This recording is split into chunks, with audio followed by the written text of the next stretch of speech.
Live from WRAL News Headquarters in Raleigh, your #1 source for local news. WRAL News, coverage you can count on. It is a muggy Monday as you step outside this morning with temperatures reaching into the low 90s this afternoon. I'll show you why that is not going to seem like a big deal compared to where we're headed later this week. That's coming up in just a minute.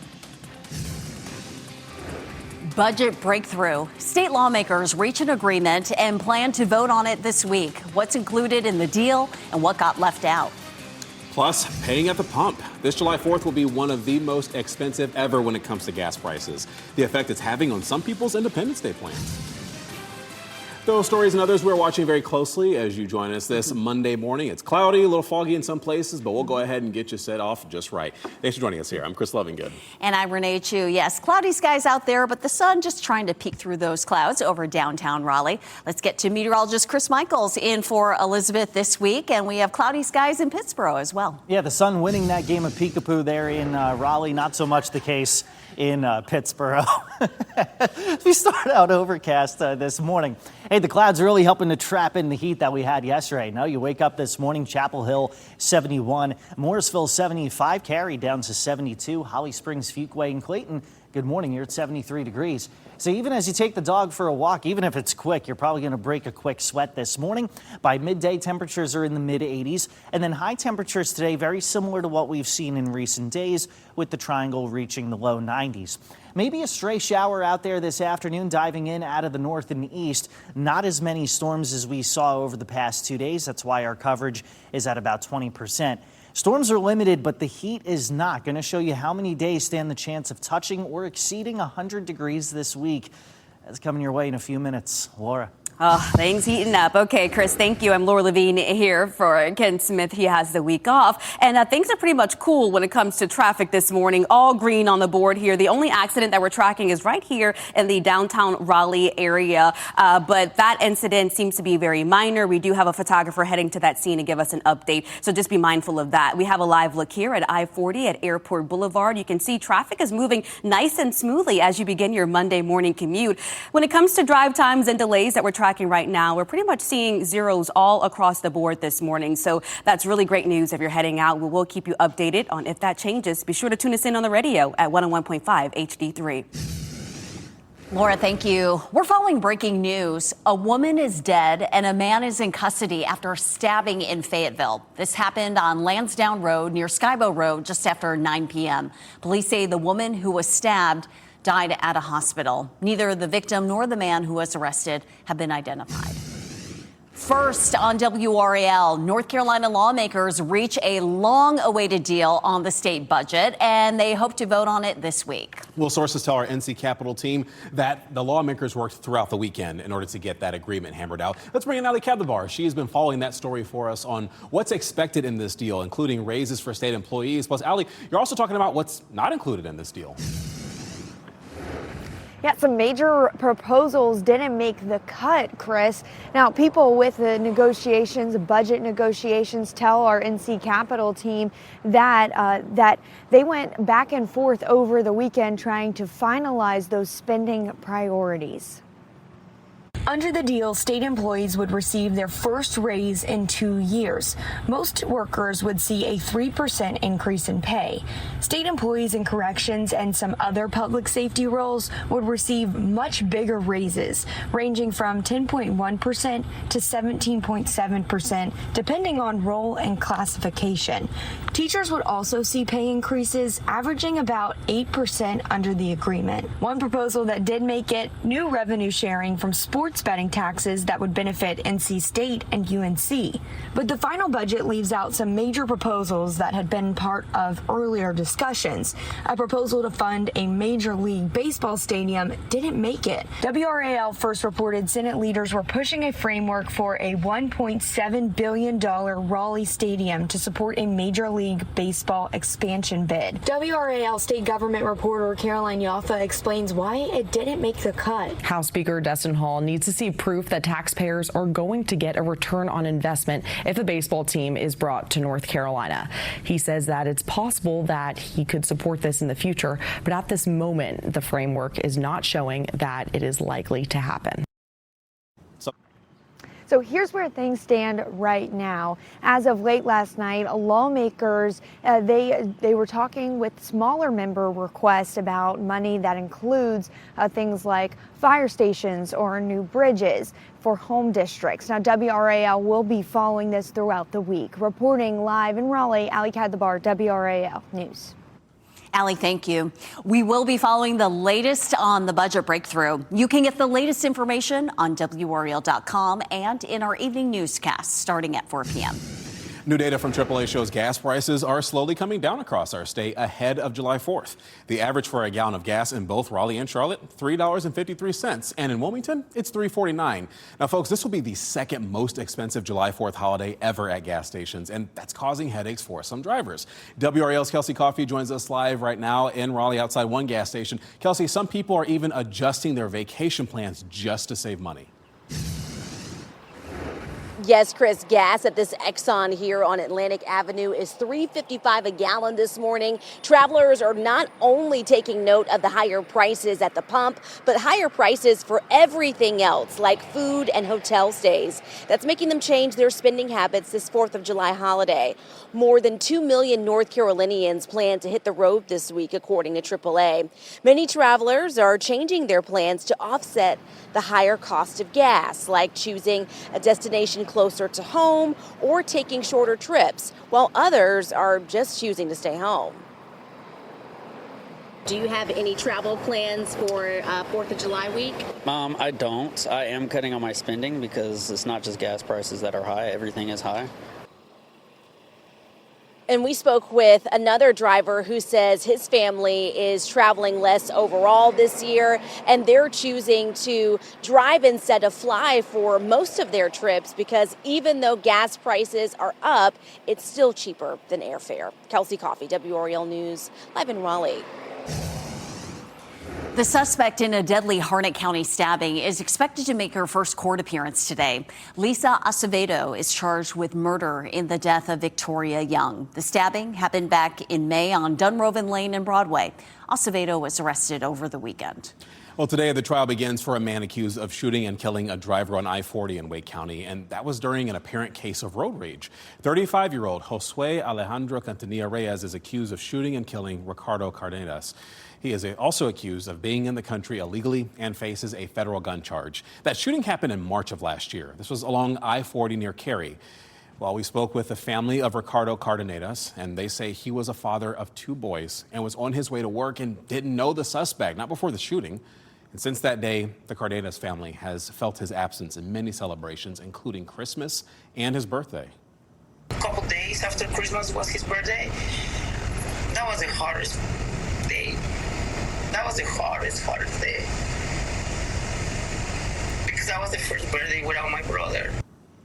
Now, earlier this month, Homeland Security agents arrested Cantanilla Reyes and charged him with possessing a firearm while being in the U.S. illegally. Court documents show Reyes' attorneys filed a motion for the state's witnesses to avoid making references to his immigration status during the trial. They argue it could create an unfair bias. The U.S. and Iran will stop launching attacks for now. The two sides resumed launching military strikes after Iran attacked 2 ships in the Strait of Hormuz. The U.S. responded by hitting several military targets in Iran. Tehran then fired at U.S. military sites in Kuwait and Bahrain. A Trump administration official says both sides will stand down for now. These recent strikes came after the U.S. and Iran entered into a 60-day negotiating window to end the war. Speaking to CNN yesterday, U.S. Senator Tom Tillis of North Carolina says more work needs to be done. At a fundamental level, I just simply don't trust the Iranian leadership, the mullahs, to live up to their commitments. We're already seeing it. I mean, my goodness, Jake, how many ceasefires have we had over the past several months? And this one was supposed to be keyed to a 60-day agreement. So there's a lot of work to be done. Representatives for both sides have agreed to meet in Qatar tomorrow for further talks. Well, the number of people who were killed in those 2 powerful earthquakes in Venezuela, it has went up now. We're talking about 5 days after the quakes even hit. And as of yesterday evening, the Venezuelan government has reported at least 1,450 people have died, and thousands are still missing. Rescue teams are racing against time right now to pull survivors from the rubble, and aid agencies say the first 48 to 72 hours are critical for successfully retrieving people. However, that time can be extended if they have access to food and water. A Wayne County man is heading to prison for conspiring to steal money from the food stamps program. Deshaun White was sentenced to 6 months behind bars, followed by another 6 under house arrest. While working for a DSS office, he accessed accounts of people on SNAP and converted more than $100,000 for personal use. As part of his sentencing, he has to pay it all back. 6:10 now on your Monday, cashing in. North Carolina has brought in hundreds of millions of dollars through taxes on sports betting. How some major universities in our area could get a cut of that money. Plus, getting the algae out. Teams are racing to get the reflecting pool in D.C. cleaned up before July 4th. The piece of technology the Trump administration is counting on to get that job done. Plenty hot and plenty humid to get the week started out, but a big heat wave on the way for the 4th of July weekend. How many days stand the chance of reaching into the triple digits, and when we could see some heat alerts being issued coming up in the next 10 minutes.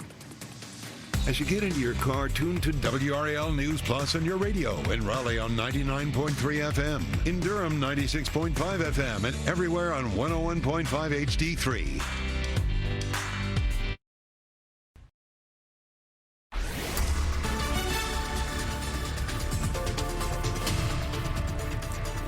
.6:14 this morning. This is always such a cool view from our tall tower camera there in southeastern Wake County, looking down on the low clouds that have really taken over much of the area. That's helping to block some of the heat from escaping. So really, we're very warm this morning. Most of us low to mid 70s. Holly Springs 73, Roxborough and Cary at 72 so far this morning.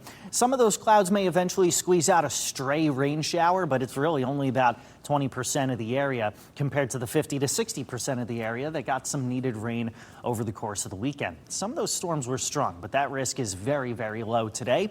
Temperatures quite high. They'll be in the low 90s this afternoon, but that's going to feel arguably cool compared to what we feel later this week. I'll show you when we could see some heat advisories issued coming up. Laura.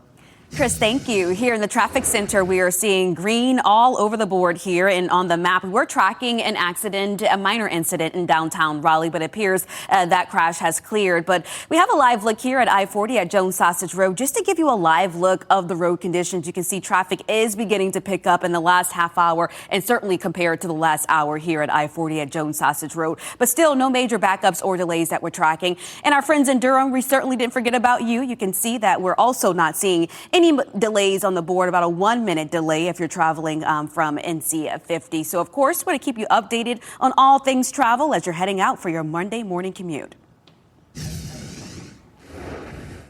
I'm Destiny Patterson here in the WRAL Live Center. We know that Pakistan airstrikes have killed dozens of people. Take a look at this article. This is what we know at this time.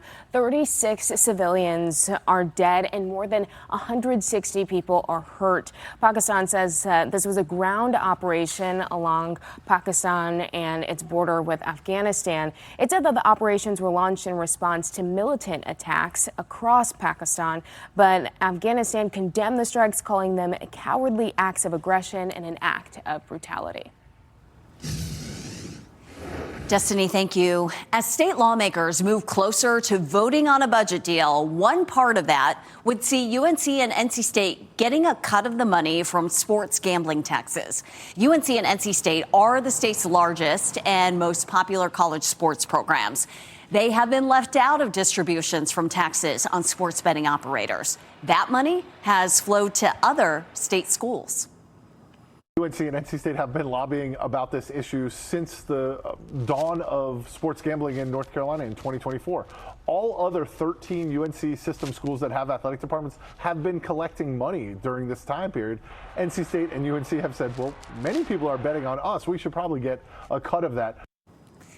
Under the proposal, both schools could receive up to $5.8 million annually beginning July 1st, 2027. That's the same amount Appalachian State, Charlotte, and ECU are getting. The new proposal would also raise the tax rate on sports betting operators. Well, the Trump administration says it is determined to clean up the reflecting pool near the Lincoln Memorial. Workers painted the bottom of the pool blue ahead of the America 250 celebrations, but since then there have been issues with the pool. Parts of the paint have begun to peel and algae caused the water to turn green. A permanent system has been put in place to oxidize the water, which will help clear out the algae. You'll notice more law enforcement on the road this week, cracking down on drunk driving during the holiday week. Operation Firecracker is an annual effort during the Independence Day week. In North Carolina, this week is one of the deadliest for travel. The operation ends July 5th. Now, ahead of the holiday weekend, Airbnb is cracking down on large bookings. The rental company says it is using technology to ramp up enforcement of a ban on large parties. Hundreds of people were blocked from renting out properties across our state last year during the 4th of July week. Airbnb looks at things like the length of someone's stay and when it was booked. And if you're staying in an Airbnb today, maybe turn the AC on. Definitely, it's a humid one when you're going outside. As we're giving you a live look at Fenton and Cary this morning. Definitely, yeah. It's, again, that area you can wear. It's really very thick, very humid. That's leading to some flooding in other parts of the country. Let's get you to some video out of southern Kentucky, where there have been rainfall estimates of anywhere between 5 to 8 inches of rain. That's about 1 to 2 months worth of rain within about a day. Thankfully, we're not dealing with anything like that here, but it is certainly muggy as we get you started out on this Monday morning. Temperatures currently running in the mid 70s. That's where they'll be up until about 8 o'clock this morning, 10 o'clock at 80 degrees. And by midday, we're in the mid 80s. But again, very soupy, steamy feel to the air. Afternoon high temperatures today, very similar to what we had yesterday. Most of us between about 87 and 91 degrees. And then by tomorrow, we'll take it up a notch or two. High temperatures make it into the low to mid 90s with more sunshine and a brief break in the humidity. Enjoy that while it lasts. Now, you may be scrolling social media and you see that there's posts about a heat dome and you're like, okay, well, what is that? A lot of times when you have a heat wave, it's caused by a large area of high pressure. Beneath that area of high pressure, the air sinks and it heats up. So it casts this wide net or this wide dome of very high heat. There's a lot of heat alerts in other parts of the country, and we could see those as soon as Wednesday when high temperatures get close to, if not above, 100 degrees. Wednesday, mid to upper 90s. By Thursday, Friday, and the 4th of July, this is the forecast for Raleigh, and you're looking at temperatures near, if not slightly above 100 degrees, challenging, if not beating the record of 101 set on each day. And so, speaking of those heat alerts, you see them going from Florida to Maine and from Mississippi to Minnesota. So it is likely that we'll see some heat advisories, maybe extreme heat warnings issued. And the soonest I could see those going into effect would be Wednesday, but it seems pretty likely that we'll see those into the holiday weekend. So stay cool out there. Today, low 90s, tomorrow, mid 90s. Temperatures really take off during the afternoons, but what makes heat waves especially potentially dangerous is the overnight lows being in the mid to upper 70s, hardly any relief from the heat heading into the overnights this weekend. Laura?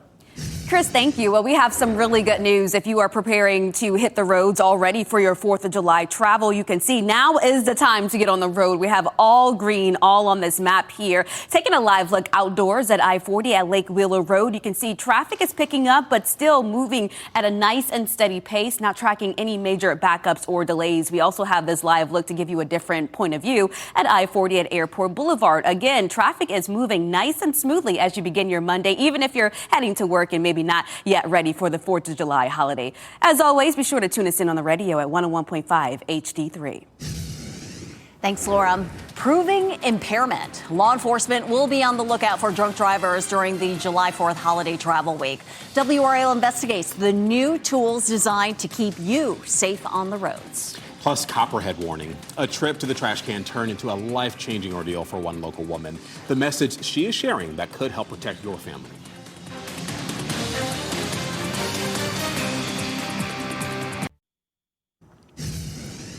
All right, so a local woman's routine chore turned into a painful and expensive, frankly, encounter with a copperhead snake. Renee Chisholm says she was bitten by a copperhead while she was taking out the trash. And she says the snake was just kind of hiding by her trash cans and then attacked her. She was rushed to the hospital and she needed 28 vials of anti-venom. And 11 days later, folks, she is still recovering. I am one that looks around for snakes. I did everything that I thought should be doing. The snake actually biting was not as painful as what a bee sting would have been. And It NC was Poison Control afterwards. says that a fifth of That all was so copperhead bites happen in North Carolina. Oh, boy. This What's Trending report is sponsored by Call Dad AC and Heating. A country music legend puts on one last concert and a special birthday for a Hollywood icon. Let's take a look now at what's trending. Alan Jackson took the stage in front of a sold-out crowd for his final concert over the weekend in Nashville. The concert featured some of country's biggest names, including Carrie Underwood, Luke Combs, and George Strait. Jackson is retiring from touring because of a nerve condition that affects his balance. You can actually watch his farewell concert on WRAL later this fall, but an air date has not been released just yet. All right, so legendary comedian, actor, and director Mel Brooks celebrated his 100th birthday yesterday.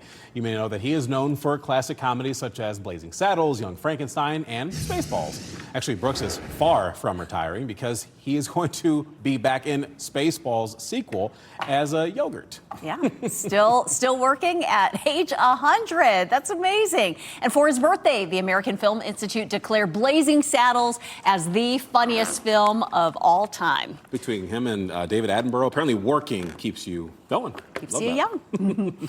Today, 3 teams will advance in the FIFA World Cup, and 3 teams will be eliminated. And we're talking about the knockout round action that's happening on Fox 50 today. It starts with Brazil and Japan at 1 o'clock. At 4:30, Germany plays Paraguay. And today's action wraps up with Netherlands and Morocco at 9 p.m. Your time this Monday morning is 6:27, and we're talking about a budget deal. North Carolina lawmakers plan to vote this week on a state budget. We'll give you a closer look at what's inside that long-awaited agreement. Filling up for Independence Day. Gas prices are going down, but this July 4th week, still expected to see some of the highest prices for this time of year in years. How this is affecting people's travel plans. And it's a very muggy start out there on this Monday morning. Eventually, that's going to be met with some high heat.